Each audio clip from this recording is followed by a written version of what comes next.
नमस्कार दोस्तों। एक बार फिर स्वागत है आपका हमारे YouTube चैनल पे। इसमें आज आपके लिए लेके आए हैं हमारा भारत सम्मान ज्ञान का महत्वपूर्ण प्रश्न का भाग 9। जिन साथियों ने इसका भाग 1 से लेकर 8 तक अभी तक नहीं देखा है वो हमारे YouTube क्लास पे जाके देख सकते हैं। पिछली परीक्षाओं पे आधारित प्रश्न है। सभी प्रश्न जो हैं वो बैंकिंग, एसएससी, रेलवे और ऑल अदर एग्जाम, जितने भी एग्जाम हैं सभी में इम्पोर्टेंट होते हैं, क्योंकि ये इंडियन जीके भारत सम्मान ज्ञान का क्वेश्चन है। तो चलिए चलते हैं भाग 9 का पहला प्रश्न की ओर। तो भाग 9 का पहला प्रश्न हमारा है, भारत में किस शिलाश्रय से सर्वाधिक चित्र प्राप्त हुए। देखिए, शिलाश्रय बोल रहा है, तो सर्वाधिक चित्र प्राप्त किससे हुए थे? सर्वाधिक चित्र प्राप्त हुए थे भीमबेटका से। Option number B. किससे हुआ था?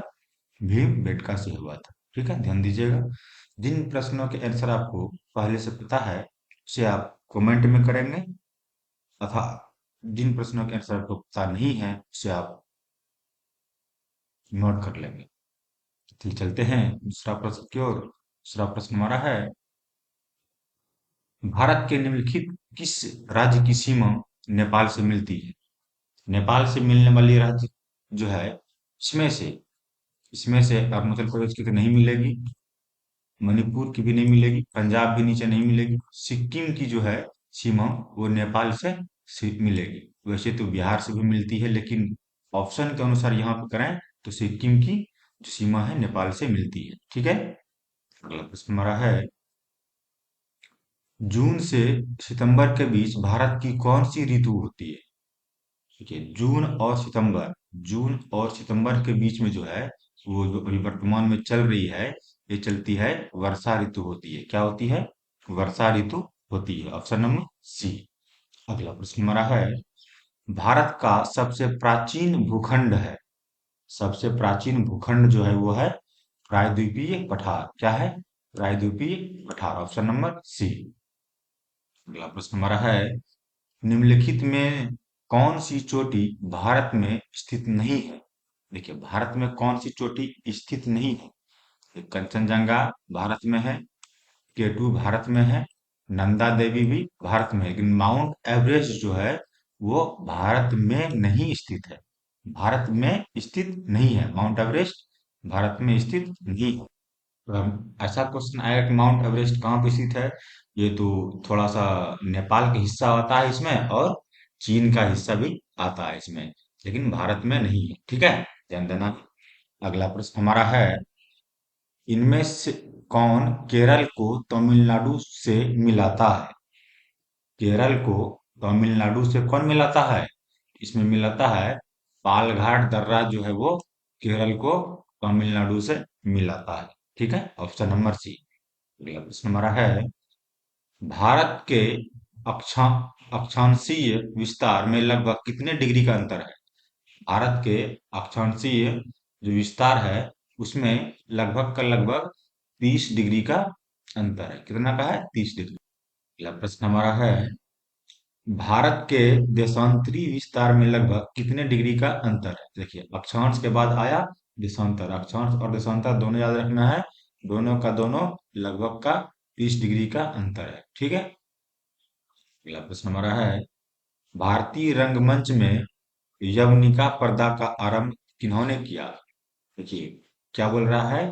यवनिका पर्दा। यवनिका पर्दा जो है वो यूनानियों ने किया था। Option number C. किसने किया था?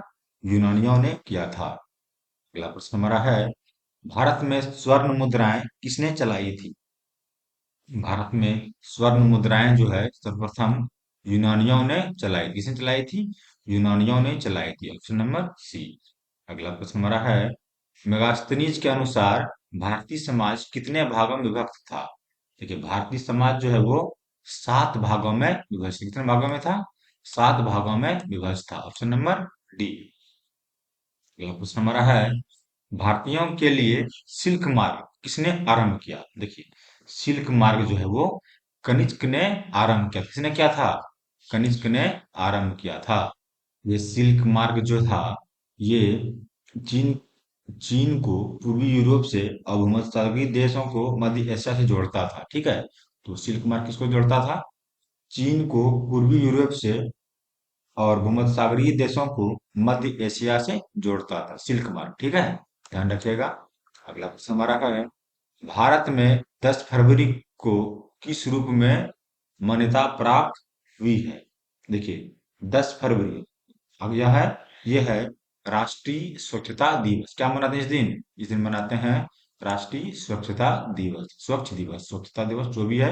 अगला प्रश्न हमारा है, इंडियन स्टैंडर्ड टाइम्स और ग्रीनविच मीन टाइम्स में कितने समय का अंतर है? देखिए, इंडियन स्टैंडर्ड टाइम के जो होता है, लगभग के लगभग 5 घंटे 30 मिनट का अंतर होता है। इसे भी डिग्री में निकालते हैं तो 81.5 लगभग समथिंग आता है। ठीक है, ध्यान रखिएगा। अगला प्रश्न हमारा है, भारत के किस राज्य में विश्व का सबसे बड़ा थोरियम का भंडार है? देखिए, थोरियम का भंडार जो है वो भारत में सबसे बड़ा जो है वो आंध्र प्रदेश में। देखिए, विश्व का सबसे बड़ा है। ठीक है, ध्यान रखिएगा, भारत में स्थित है विश्व का सबसे बड़ा थोरियम का भंडार। किसका भंडार? थोरियम का भंडार। वो कहाँ पे है? वो है आंध्र प्रदेश में। ठीक है, अगला प्रश्न हमारा है, कौन सा वार्षिक मेला ऊंट के व्यापार के लिए प्रसिद्ध है? ऊंट का व्यापार जो सबसे अधिक होता है वो होता है पुष्कर मेला में। कहाँ पे होता है? पुष्कर मेला, ऑप्शन नंबर सी। ध्यान रखिएगा। अगला प्रश्न हमारा है, निम्नलिखित में से कौन सा राज्य है जिसके कर्क रेखा गुजरती है? देखिए, इनमें से जो बोल रहा है, इनमें से सिर्फ और सिर्फ झारखंड राज्य है जिसपे कर्क रेखा गुजरती है। इसमें से 8 राज्य पे गुजरती है। कर्क रेखा जो है भारत के 8 राज्यों से गुजरती है। ठीक है, वो राज्य आप कमेंट में बताएंगे कौन कौन से हैं। उसमें से तो एक झारखंड है। अगला प्रश्न हमारा है, हिमालय की श्रेणी में कौन प्राचीनतम है? देखिए, हिमालय की श्रेणी में जो है वो बृहत हिमालय जो है वो सबसे प्राचीनतम है। ठीक है, अगला प्रश्न हमारा है, पटकाई बूम, नागा हिल और लुसाई हिल भारत के किस भूभाग में है? ये जो है पटकाई बूम, सब ये सब जो है ये पूर्वोत्तर राज्य में है। क्या है? पुटकाई बूम, नागा हिल और लुसाई हिल भारत के पूर्वोत्तर भूभाग में स्थित है, ऑप्शन नंबर सी। अगला प्रश्न हमारा है, भारत में गुलाम वंश का संस्थापक कौन था? तो भारत में गुलाम वंश का संस्थापक जो था वो था बाबर। कौन था? सॉरी, मुगल वंश का है। मुगल वंश का बाबर था। गुलाम वंश बोले तो दिल्ली सल्तनत में आता है, वो आता है कुतुबुद्दीन ऐबक वगैरह वगैरह।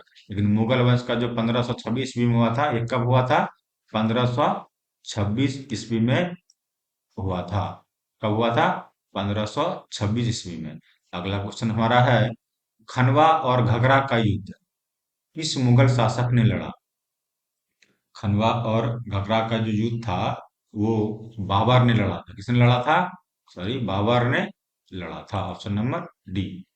अगला प्रश्न हमारा है, चौसा का युद्ध किसके किसके बीच हुआ था? चौसा में जो युद्ध हुआ था उसमें हुमायूं और शेरशाह सूरी के बीच युद्ध हुआ था। इसमें हुमायूं की हार हो गई थी, शेरशाह सूरी जीत के उन्होंने शासन किया था। ठीक है, अगला प्रश्न हमारा है,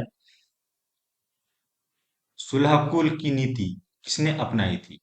सुलहकुल की नीति जो है वो अकबर ने अपनाई थी। किसने अपनाई थी? अकबर ने अपनाई थी। अगला प्रश्न हमारा है, इतिहासकारों ने राष्ट्रीय सम्राट का दर्जा किसे दिया? राष्ट्रीय सम्राट का जो दर्जा दिया वो अकबर को दिया था। किसको दिया था?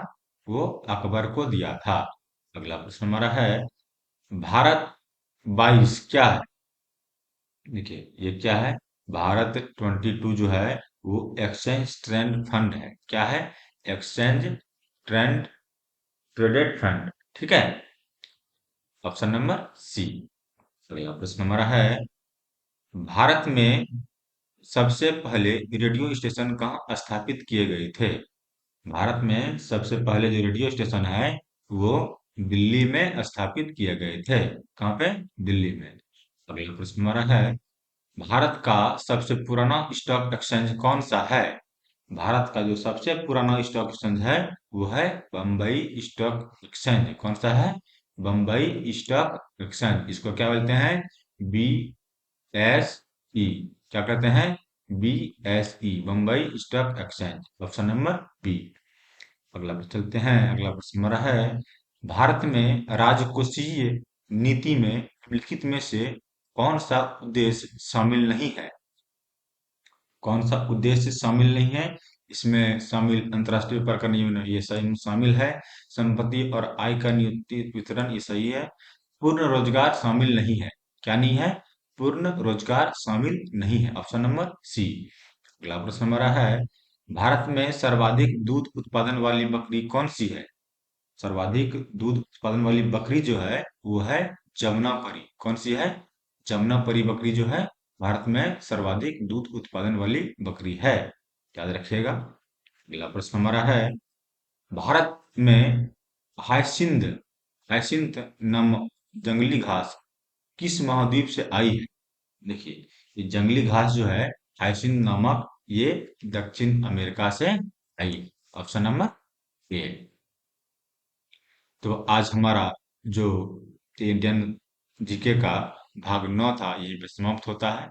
सभी कम्पिटेटिव एग्जाम के लिए हमारे चैनल डिस्को क्लासेस को सब्सक्राइब करें, लाइक करें, कमेंट करें, अपने दोस्तों के साथ शेयर करें और बेल का घंटी भी दबाएं ताकि हमारा आने वाला वीडियो आपको सबसे पहले प्राप्त हो।